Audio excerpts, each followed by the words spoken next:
Don't come to my daughter's graduation tomorrow. Chloe doesn't want unnecessary drama there. The text arrived at 12:07 a.m., while I was sitting alone at my kitchen table folding tissue paper around a pearl bracelet I'd planned to give my granddaughter after the ceremony. For a long moment I simply stared at the screen. The blue glow from my phone reflected against the dark kitchen window, making my face look older than 68. Outside, the quiet Ohio suburb where I'd lived for nearly 40 years slept peacefully beneath the soft hum of streetlights. Inside my house, everything suddenly felt cold. I read the message again. Then a third time. Vanessa had always been careful with her words. That was one of the things people admired about her. She could insult you while sounding polite enough to host a church fundraiser. Unnecessary drama. That was how my daughter-in-law described me now. I set my phone face down beside the bracelet box and looked across the kitchen toward the refrigerator. Chloe's graduation announcement was still hanging there beneath a magnet shaped like a lighthouse. Honor graduate. Cedar Hills High School. The photo showed my granddaughter smiling in her navy blue cap and gown, her blonde curls tucked neatly behind her ears. I remembered the afternoon she'd chosen that picture. "Grandma, this one makes me look grown up," she'd said with a laugh. I smiled at the memory, but the ache in my chest only deepened. Tomorrow was supposed to be one of the proudest days of my life. I'd already laid out my dress upstairs. Pale blue linen. The same one Chloe once told me made my eyes look bright. My graduation flowers were waiting in a glass vase near the sink. White roses and baby's breath. Simple. Elegant.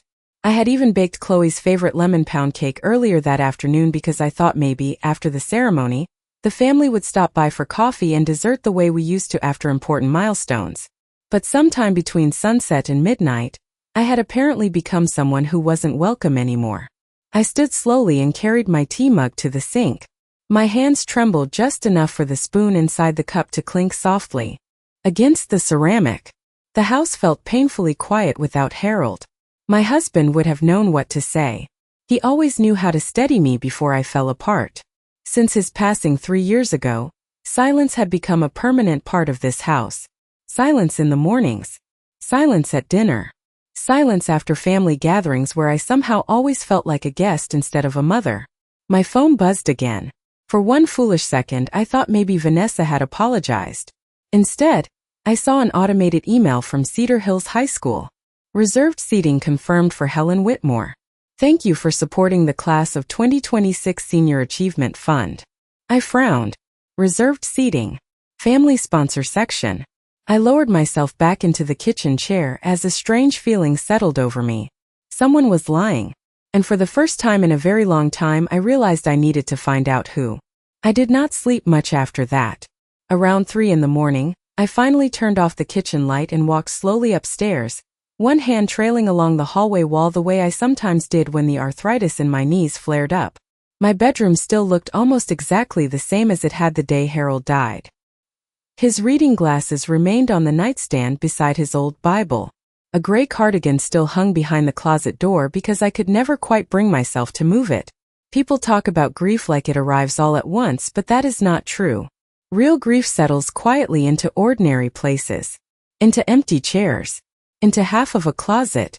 Into the silence after you tell someone good news and remember they are no longer there to hear it. I sat on the edge of the bed and stared at the graduation program lying beside my purse. Chloe had mailed it to me herself 2 weeks earlier with a handwritten note inside. "Cannot wait to see you there, Grandma." I reached for the folded card again, studying the familiar loops of her handwriting. Nothing about it sounded forced. Nothing about it suggested she suddenly did not want me there. That was what unsettled me most. For the first time, the pieces no longer fit together neatly. By 7 o'clock the next morning, sunlight spilled through my kitchen curtains in soft golden stripes across the floor. I stood at the counter making coffee while the local morning news played quietly from the television in the living room. Outside, one of my neighbors walked her golden retriever past the house. Everything looked painfully normal. I opened the refrigerator and stared at the lemon pound cake I had baked for Chloe. The powdered sugar had settled overnight into delicate white lines across the top. I remembered teaching Chloe how to bake when she was 9 years old. She had insisted on cracking every egg herself, even after getting shells into the batter twice. "Grandma, baking is basically edible math," she used to say proudly. I smiled faintly at the memory before the heaviness returned to my chest. Over the past few years, I had slowly convinced myself that the distance in our family was natural. Children grow up. Lives become busy. Teenagers stop calling as often. That was what I told myself every Thanksgiving I spent alone. Every Christmas morning when Daniel claimed they were visiting Vanessa's relatives instead. Every birthday dinner canceled at the last minute because Chloe supposedly had too much homework or a soccer tournament or college prep meetings. But standing there in my quiet kitchen that morning, I realized something uncomfortable. Every explanation had always come through Vanessa. Never Chloe. Never Daniel. My son used to call me every Sunday evening without fail. Even after he married. Even after Chloe was born. Harold used to joke that Daniel still sounded 12 years old whenever he asked me for cooking advice. But sometime over the years those phone calls became shorter. Then occasional. Then almost non-existent. And somehow I had accepted it little by little, like a person adjusting to colder weather 1 degree at a time. I carried my coffee toward the dining room and stopped beside the framed family photos lining the hallway wall. In the older pictures, Chloe always stood beside me, holding my hand, leaning against my shoulder, smiling without hesitation. Then I looked at the newer photographs. Beach vacations I had not been invited to. Matching holiday pajamas I had never seen before. Weekend trips. Family brunches. In every single one, there was an empty space where I felt I should have been. At 9:30 that morning, I carried a small stack of folded laundry upstairs and paused halfway when I heard my phone ringing somewhere in the living room. For a brief second, my heart lifted. I thought perhaps Chloe had finally called me herself. But when I reached the table beside the sofa, the screen showed an unfamiliar number from Cedar Hills High School. I answered carefully, smoothing my hand over my sweater as though the caller could somehow see me. "Mrs. Whitmore?" a warm female voice asked. "This is Denise Harper from the Student Counseling Office. I hope I am not catching you at a bad time." "Not at all," I replied quietly. "Is everything all right?" "Oh yes," she said quickly. "I was actually calling because there seems to be some confusion with the family seating arrangement for today's ceremony." I lowered myself slowly into Harold's old armchair. "Confusion?" "Yes. Chloe specifically requested that your reserved seat remain in the front sponsor section beside immediate family. She was very clear about it during rehearsal yesterday." For a moment I could not speak. I stared across the room at the grandfather clock near the staircase while the counselor continued talking. "I just wanted to make sure you still plan to attend since we received a last-minute request to remove your name this morning." My fingers tightened around the phone. Who requested that? There was a small pause on the other end, long enough to answer the question without words. "Mrs. Whitmore," she said gently, "I do not mean to overstep, but Chloe speaks very highly of you. She mentioned several times that you helped make college possible for her. I would hate for there to be a misunderstanding on such an important day." College possible. The words landed heavily in my chest. Vanessa had spent years presenting herself as the architect of Chloe's future. The carefully curated social media posts. The proud speeches at neighborhood gatherings. The stories about endless sacrifices and planning. Meanwhile, I had quietly covered SAT tutoring fees every semester. Since Chloe turned 15. $1,200 here. $800 there. Debate club travel expenses. Application fees. A refurbished laptop when hers broke junior year. I never asked for recognition. Harold and I had always believed family support should feel natural, not transactional. But suddenly I wondered how much Chloe actually knew. After I ended the call, I sat very still in the silent living room. Outside, a lawnmower buzzed somewhere down the block. A dog barked twice. Ordinary sounds. Yet everything inside me felt unsettled now, like dust floating loose after years untouched. I looked again at the family photos lining the mantel. In one picture, Chloe was 16, smiling beside Vanessa during a charity luncheon. I remembered that afternoon clearly because I had paid for Chloe's navy blue dress after Vanessa insisted the original one was too inexpensive looking for the event. Another memory surfaced right behind it. Chloe calling me crying after failing her driver's test the first time. "Please do not tell Mom," she whispered through tears. "She is already disappointed in me." I had driven across town that night with hot chocolate and powdered donuts from the 24-hour bakery near the interstate. We sat in my car outside her house for almost an hour while she cried about pressure, expectations, and never feeling good enough. Vanessa had walked outside eventually, perfectly dressed even at 10 o'clock at night, and thanked me with that tight smile she reserved for situations she could not publicly criticize. At the time, I thought it was simple personality differences between us. But sitting there now, I realized something colder. Vanessa did not just want control over her daughter's life. She wanted control over the story of who loved Chloe most. By late morning, the house no longer felt comforting. It felt watchful somehow, as though the walls themselves had started replaying memories I had spent years trying to soften into harmless misunderstandings. I moved slowly through the kitchen, gathering dishes that did not need washing, wiping counters that were already clean, anything to keep my hands busy while my thoughts drifted backward. The truth was, the distance in our family had not appeared overnight. It had arrived gradually, wrapped in polite excuses and careful smiles. I remembered the first Christmas I spent alone after Harold passed away. Vanessa had called 2 days beforehand, her voice warm but rushed. "We are trying to keep things low-key this year," she explained. "Chloe has exams coming up, and Daniel is exhausted from work." I told her I understood. Of course I did. I even mailed gifts early so they would not feel pressured to visit. But later that evening, one of my church friends unknowingly showed me photos online from their holiday party. A beautifully decorated dining table, matching red sweaters, neighbors and cousins filling the house with laughter. Chloe sat beside Vanessa beneath the glow of white string lights while Daniel carved a honey-glazed ham in the kitchen. There had been 20 people there. Everyone except me. At the time, I convinced myself it was easier not to make an issue out of it. Then came Chloe's 16th birthday dinner at an Italian restaurant downtown. Vanessa told me the reservation only allowed immediate household members because the dining room was small. 2 weeks later, I saw pictures online of 3 long tables filled with relatives, classmates, and family friends. Again, no one mentioned it afterward. No apology. No explanation. Just silence. The kind that slowly teaches you not to ask questions anymore. I stopped polishing the kitchen counter and leaned both palms against it as another memory surfaced. 3 summers ago, Chloe had invited me to attend her debate tournament in Columbus.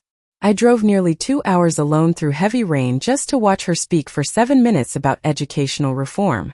Afterward, she ran straight into my arms holding her second-place medal, while Vanessa stood several feet away checking her phone. "We are heading to dinner with the other families," Vanessa said casually. "It is mostly parents only." Parents only. I remembered nodding politely while Chloe looked back at me over her shoulder with visible disappointment. 20 minutes later, I ate soup alone at a roadside diner off Interstate 71 while rainwater slid down the windows beside my booth. Even then, I still protected Vanessa in my mind. I told myself she was stressed, organized, particular, the type of woman who needed control to feel secure.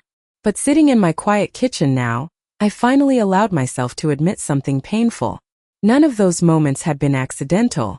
Vanessa had spent years carefully repositioning me farther and farther from the center of the family, until my absence felt normal to everyone else.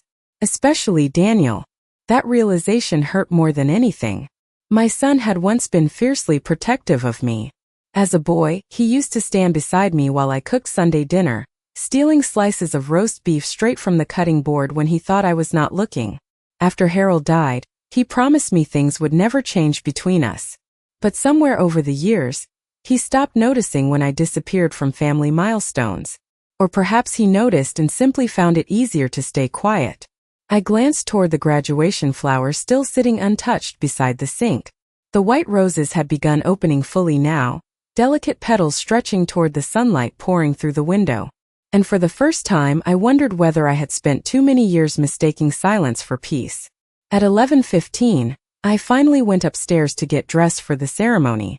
I moved carefully through my bedroom, opening the closet door and reaching for the pale blue linen dress hanging neatly beside Harold's old coats.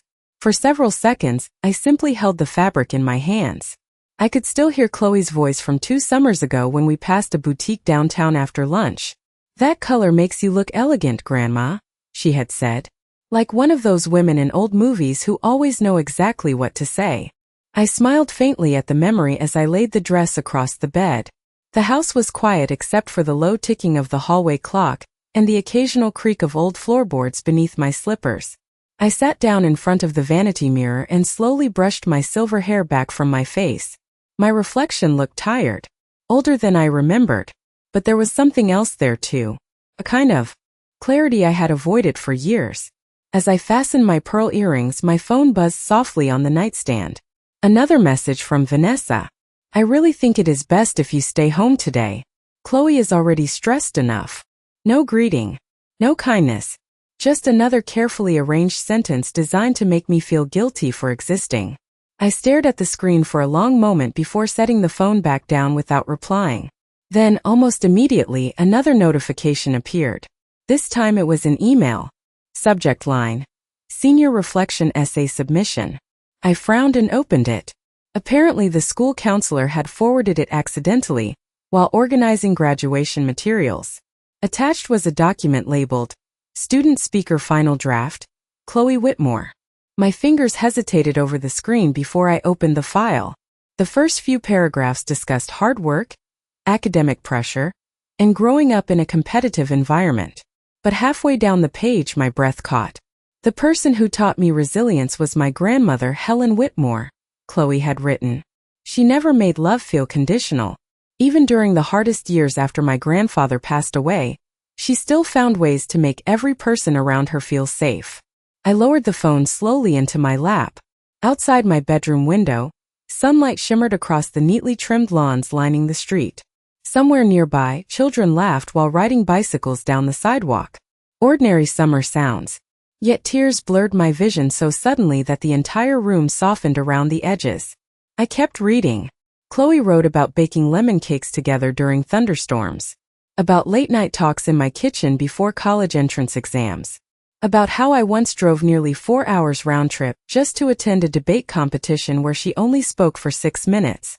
When I doubted myself, she wrote, my grandmother never did. I pressed one trembling hand against my mouth. The room felt unbearably still. For months, perhaps years, I had quietly wondered whether Chloe truly wanted distance from me or whether I had simply become inconvenient to the polished version of family Vanessa preferred presenting to the world. Now I finally had my answer. Chloe had not erased me from her heart. Someone else had been trying to erase me from the picture. I looked toward the framed photograph sitting on my dresser from Chloe's 8th grade graduation. She was missing 2 front teeth and holding my hand so tightly that our knuckles looked white in the sunlight. Vanessa stood beside us smiling for the camera, one manicured hand resting lightly on Chloe's shoulder. Back then I mistook that smile for warmth. Now I recognized it for what it truly was. Possession. And suddenly, for the first time in years, staying silent no longer felt graceful. It felt dishonest. At 12:45, I stood in the front hallway with my purse over one shoulder and my car keys resting quietly in my palm. The house smelled faintly of lemon cake and fresh flowers. For a moment I almost stayed home anyway. Not because of Vanessa's messages anymore, but because I suddenly understood something painful. If I walked into that ceremony, I could no longer pretend this family was simply going through a difficult phase. The truth had already begun surfacing whether anyone wanted it to or not. I glanced once more at the framed photo near the staircase of Harold holding Chloe on his shoulders at the county fair years ago. Chloe could not have been older than 5. Cotton candy covered her small fingers while Harold laughed so hard his eyes nearly disappeared behind his glasses. Family should never make you earn your place, he used to tell Daniel whenever tensions arose during the early years of his marriage. Back then, Daniel would always nod in agreement. I wondered now whether he even remembered saying those words. The drive to Cedar Hills High School took 22 minutes. The June sun hung bright over the suburban streets while families carrying balloons and flower bouquets crossed parking lots in cheerful clusters. As I pulled into the crowded school entrance, I noticed rows of white folding chairs already visible through the open gymnasium doors. Blue and silver graduation banners fluttered gently along the fence line in the warm afternoon breeze. Everywhere I looked, people seemed excited, proud, emotional in the ordinary way families should be during milestones like this. I parked near the far end of the lot and sat silently inside the car for a few extra seconds. My reflection stared back at me faintly through the windshield. Pale blue dress. Pearl earrings. Careful makeup covering the exhaustion beneath my eyes. I suddenly remembered another afternoon nearly 15 years earlier when Vanessa first entered our family. She had arrived at Sunday dinner carrying an expensive bottle of wine and complimenting everything in sight. Harold liked her immediately. Daniel looked happier than I had ever seen him. And I remember feeling relieved because after several difficult relationships, my son finally seemed settled. But even during those early years, there had been moments I quietly dismissed. Vanessa correcting Daniel's stories in front of guests. Rearranging holiday traditions to suit her preferences. Subtle little comments disguised as jokes. Helen still uses paper maps. Helen gets confused with technology. Helen means well, but she worries too much. Tiny cuts so polished they barely registered at first. Over time, people stopped asking my opinion before plans were made. Then eventually they stopped informing me altogether. I stepped out of the car slowly and adjusted the strap of my purse while family streamed around me toward the gym entrance. Somewhere nearby, a marching band practiced scales that echoed faintly across the football field. I could feel my heartbeat in my throat now. Not fear exactly. Something steadier than that. Clarity. As I approached the entrance doors, a volunteer in a blue polo shirt smiled warmly and checked the seating list on her clipboard. Helen Whitmore? She asked brightly. Yes. Her smile widened. Right this way, Mrs. Whitmore. Chloe asked specifically to make sure you received your reserved seat. For a second I could not move. Then the young woman gently guided me through the crowded hallway toward the front family section, while conversations and laughter swirled around us. And suddenly I understood the real reason Vanessa had tried so hard to keep me away. Not because Chloe did not want me there, but because Chloe very much did. The gymnasium buzzed with the kind of nervous excitement that only exists before major life moments. Folding chairs scraped softly against polished floors while proud parents adjusted flower bouquets and searched for better camera angles. Blue and silver balloons floated near the stage beneath a giant banner reading Class of 2026.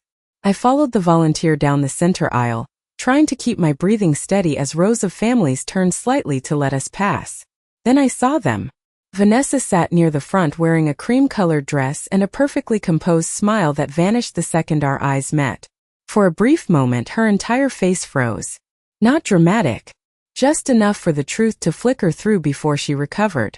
Daniel turned beside her, confusion spreading slowly across his features as though he genuinely could not understand why I was there. That hurt more than I expected. My own son looked at me like an unexpected guest instead of family. The volunteer gestured toward an empty seat directly beside Daniel. Reserved for Mrs. Whitmore, she whispered kindly. Vanessa immediately leaned toward the young woman with a tight smile. I think there has been a mistake, she said softly. That seat was supposed to remain open. Before the volunteer could answer, another voice interrupted from behind us. Actually, Chloe confirmed this personally yesterday. It was Denise Harper from the counseling office. She stepped forward holding a clipboard against her chest, calm but firm. Mrs. Whitmore belongs here. The silence that followed felt strangely loud. Daniel blinked between us while Vanessa's jaw tightened almost imperceptibly. Then without another word I sat down. I folded my purse carefully onto my lap and smoothed one hand over my dress while conversations around us slowly resumed. But I could feel Vanessa's tension beside me like static electricity. Daniel finally cleared his throat quietly. Mom, he said, avoiding direct eye contact. I thought you were not coming. Such a small sentence. Yet it carried years inside it. I turned toward him calmly. I was under the impression Chloe wanted me here. Daniel frowned. Slightly. Vanessa said there was some family tension and that maybe it would be easier if... He stopped speaking halfway through the sentence, perhaps realizing how weak it sounded aloud. Easier for whom? I looked ahead toward the stage instead of answering. The truth was, I no longer had the energy to rescue Daniel from his own silence. For years I had done exactly that. I had softened awkward moments, excused his distance, accepted crumbs of attention while convincing myself motherhood meant endless understanding. But sitting there now, surrounded by cheering families and graduation flowers, I realized something painful. Daniel had spent so much time keeping peace with his wife that he stopped protecting anyone else. The orchestra began warming up near the stage, violins humming softly through the crowded gym. Across the aisle, several students lined up near the side entrance in their caps and gowns. And then I saw Chloe. She stood near the back of the line adjusting her honor cords while laughing at something another girl whispered beside her. For a moment, she looked so much like the little girl who used to run barefoot through my backyard with popsicle juice staining her cheeks that my chest tightened painfully. Then her eyes lifted toward the audience. The second she saw me sitting beside her parents, her entire expression changed. Relief. Pure and immediate. Chloe pressed one hand lightly against her chest before smiling so brightly that tears stung my eyes without warning. And at that exact moment, Vanessa finally understood something she could no longer control. I was not supposed to be invisible anymore. The graduation ceremony began with the familiar rhythm of tradition. Music from the school orchestra floated through the gymnasium while proud families rose to their feet as the seniors entered in long rows of navy blue gowns and silver honor cords. Phones lifted into the air all around me. Cameras flashed. Somewhere behind us, a baby cried briefly before being hushed by embarrassed parents. Beside me, Vanessa sat perfectly still with both hands folded tightly over her designer handbag. Daniel kept adjusting his tie every few minutes, a nervous habit he had since childhood whenever he felt trapped between two impossible choices. But I barely looked at either of them anymore. My attention stayed fixed on Chloe. She walked across the gym floor with calm confidence, smiling politely as applause echoed through the room. Every so often, her eyes drifted toward me again, almost as if she needed reassurance that I was truly there. And each time I smiled back. During the principal's opening remarks, my thoughts wandered unexpectedly to the first day Chloe started kindergarten. Harold and I had stood at the edge of the playground while Chloe clung tightly to my hand because she was terrified of riding the school bus alone. Vanessa kept insisting Chloe needed to stop being emotional, but Harold knelt beside her and said gently, "Being sensitive just means your heart works properly." Chloe never forgot that. Neither did I. The ceremony continued slowly beneath the bright gymnasium lights. Scholarships were announced. Awards handed out. Parents clapped proudly until their palms turned pink. Then the principal stepped back to the microphone and smiled broadly. "And now," he announced, "our senior class valedictorian Chloe Whitmore will deliver this year's student address." Applause filled the room as Chloe stepped carefully toward the podium. Her honor cord shimmered beneath the stage lights while she adjusted the microphone with slightly trembling hands. For a second she looked nervous. Then her gaze found me in the audience again, and something in her expression steadied immediately. "People think achievement comes from pressure," Chloe began softly. "But I do not believe that anymore." The gymnasium quieted almost instantly. Even the restless children near the back seemed to settle. Chloe spoke about growing up in a world where everyone constantly measured success through grades, awards, appearances, and perfection. Her voice remained calm, but there was emotion underneath it now. Real emotion. "The older I became," she continued, "the more I realized the people who shape your life are not always the loudest ones. Sometimes they are the quiet people who show up over and over again without asking for recognition." Beside me, I felt Vanessa shift uncomfortably in her seat. Daniel stared toward the stage without blinking. Chloe reached into the pocket of her graduation gown and unfolded a small piece of paper. "My grandmother taught me that love is not control," she said. "It is consistency. It is patience. It is making someone feel safe enough to fail." The entire room seemed to pause around those words. I lowered my eyes briefly to my hands resting in my lap because suddenly I could not trust myself not to cry. "When my grandfather died," Chloe continued quietly, "my grandmother could have disappeared into grief. Instead, she kept showing up for everyone else. For me. She drove me to debate tournaments before sunrise, helped me study for exams, sat with me during panic attacks before college interviews, and somehow, even during the hardest years of her own life, she never made me feel like a burden." I heard murmurs ripple softly through nearby rows of parents. Vanessa's face had gone completely still beside me now, the careful confidence she carried into the gym slowly fading beneath the weight of words she could not interrupt or control. And then Chloe said the one thing I do not think Vanessa ever expected anyone to hear out loud. Everything I accomplished today exists because my grandmother believed in me long before I believed in myself. The applause lasted longer than any speech before hers. People rose to their feet in scattered waves across the gymnasium, while Chloe stepped back from the podium with tears shining in her eyes. I remained seated for a moment because my hands were trembling too badly to trust myself standing immediately.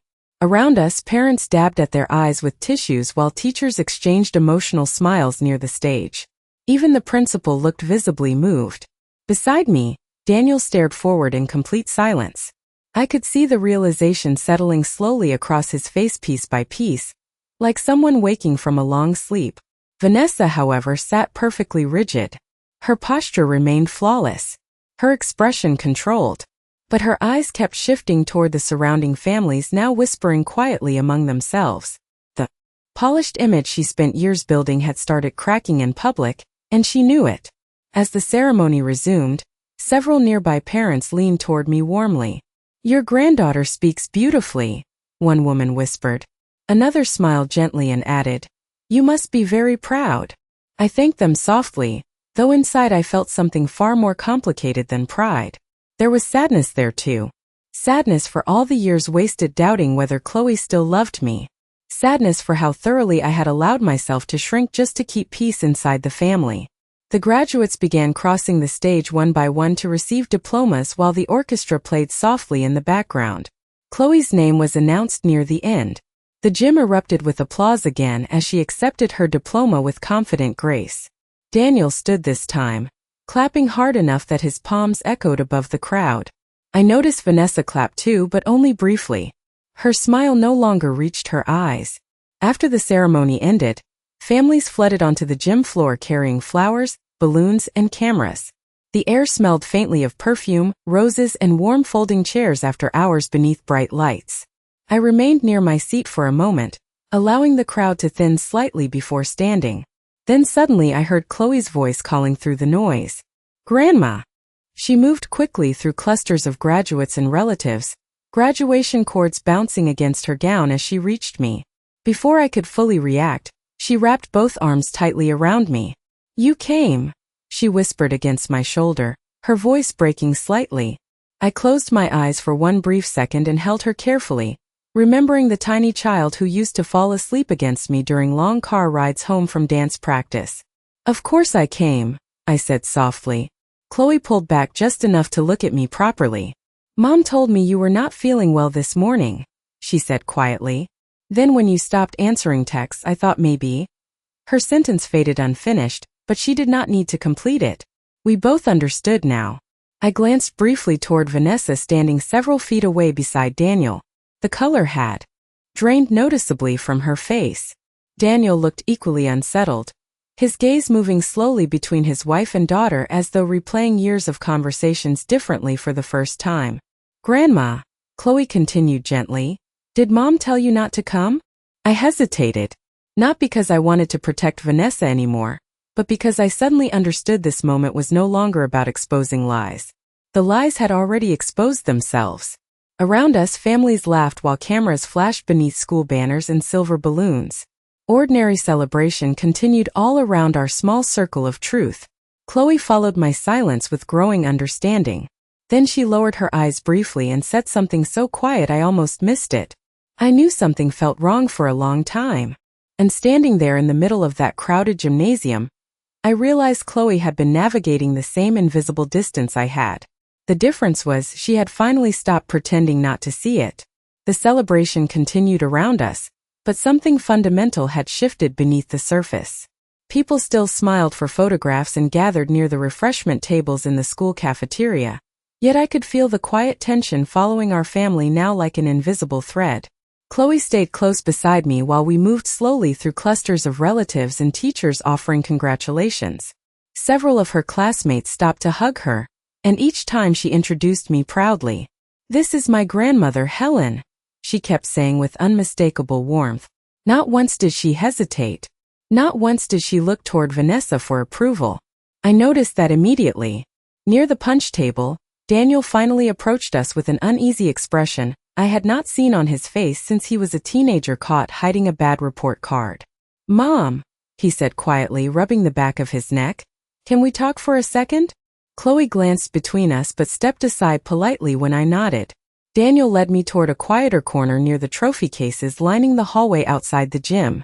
Through the glass display, decades of school history shimmered beneath fluorescent lights. State championships, academic awards, old yearbooks, ordinary memories preserved carefully over time. Daniel stood beside me in silence for several seconds before speaking again. I did not know Vanessa told you not to come, he admitted finally. His voice sounded smaller than usual. Tired. I thought maybe there had been some misunderstanding between you two. I looked at my son carefully then.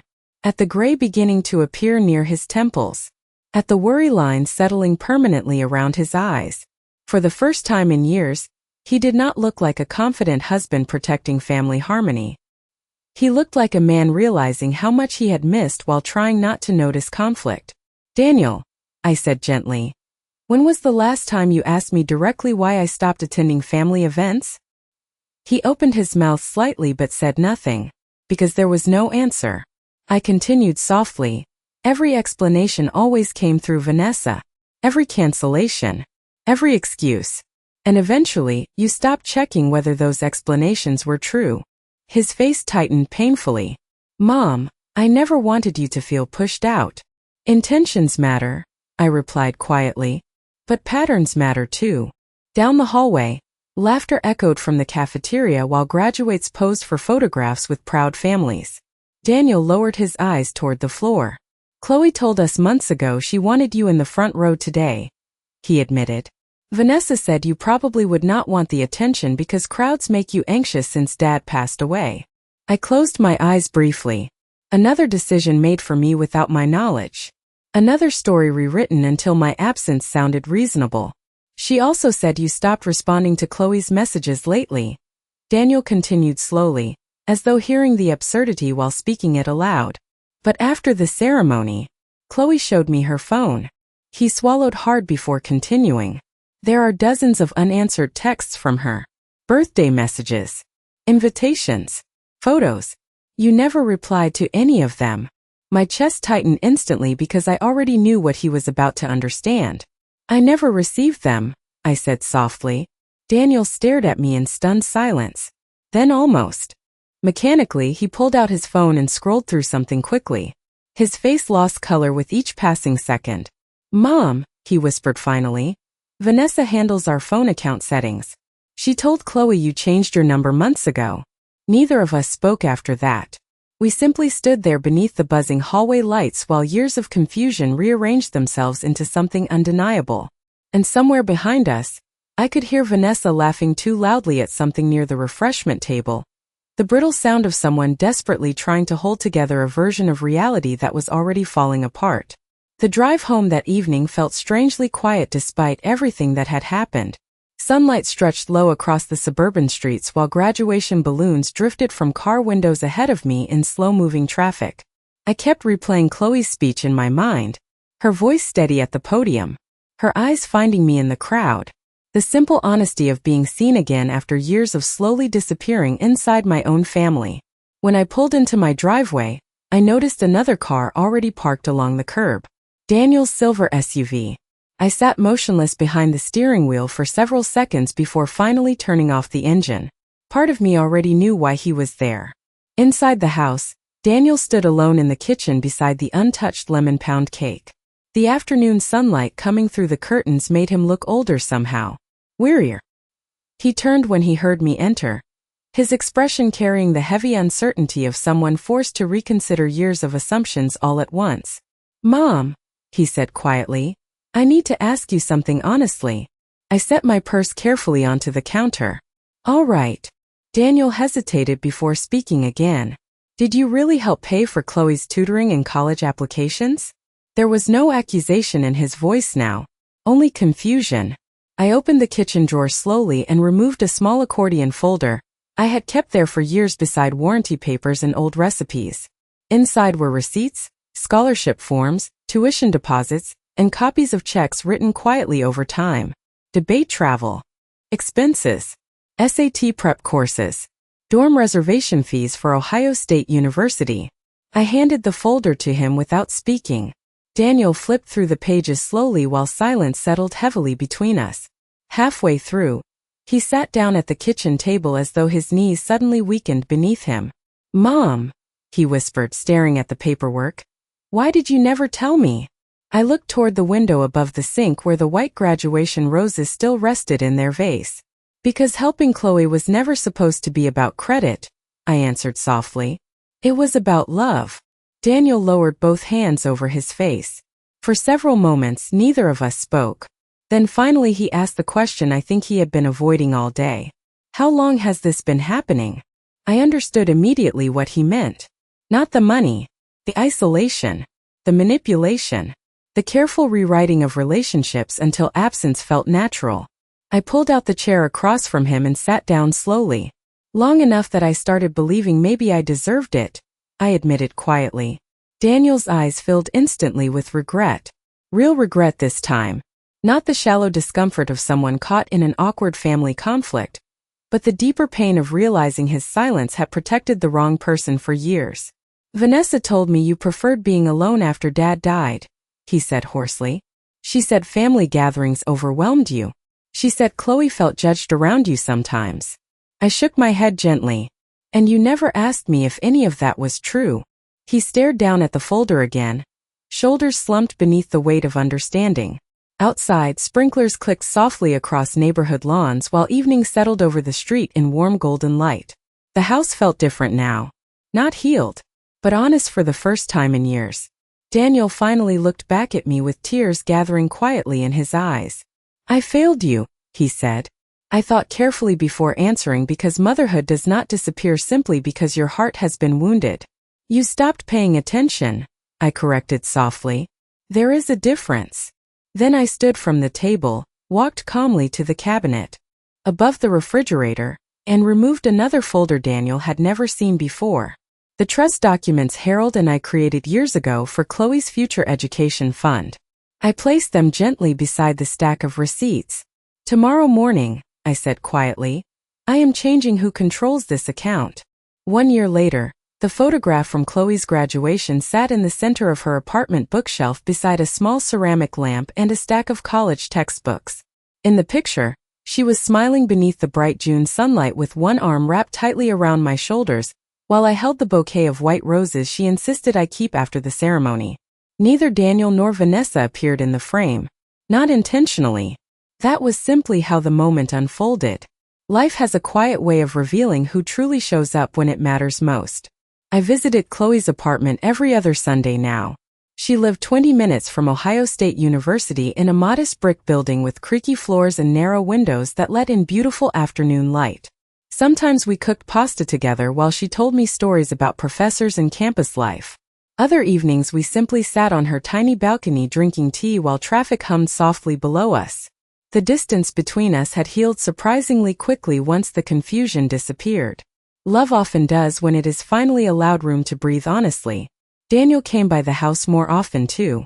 Not out of obligation anymore, but with the cautious sincerity of someone rebuilding trust one conversation at a time. The first few visits felt awkward. Years of silence do not vanish overnight. But slowly, pieces of my son returned to me. He started calling every Sunday evening again. Sometimes just to ask for soup recipes or complain about work the way he used to after college. Other times simply to hear my voice. As for Vanessa, the version of family she spent years carefully controlling began unraveling quietly after graduation day. There was no dramatic confrontation.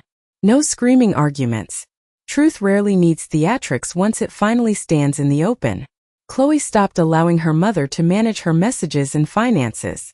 Daniel took over the family phone accounts himself after discovering multiple block numbers and hidden settings connected to me. The educational trust Harold and I created transferred directly into Chloe's control before the start of freshman year. Exactly as I promised. Vanessa was furious at first, then defensive, then strangely quiet once excuses stopped working. Because the hardest thing about manipulation is that it depends entirely on other people remaining confused. Once clarity arrives, the performance becomes impossible to maintain. Some evenings I still think about the years I spent shrinking myself to avoid conflict. The missed holidays. The lonely birthdays.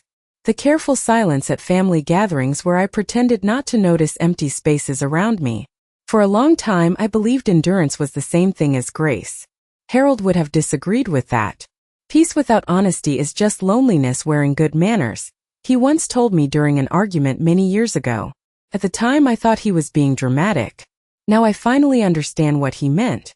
Late this afternoon, Chloe sat cross-legged on the floor beside me while organizing photos into an album for her dorm room. Sunlight poured across the apartment carpet in warm golden rectangles, while music played softly from her laptop nearby. She paused suddenly on one particular picture from graduation day and smiled quietly. "You know what the strangest part is?" she asked. "For years Mom kept acting like you did not really want to be part of things. But every important memory I have somehow still leads back to you." I looked at the photograph in her hands for a moment before answering. "Some people spend so much energy trying to erase others," I said softly. "They forget who was holding everything together the entire time." Chloe leaned her head gently against my shoulder after that, and neither of us spoke again for a while. Outside her apartment window, the late summer sun drifted slowly toward evening while somewhere below us, students laughed across the campus sidewalks beginning lives they could not yet imagine. And for the first time in many years I no longer felt like someone standing outside my own family looking in.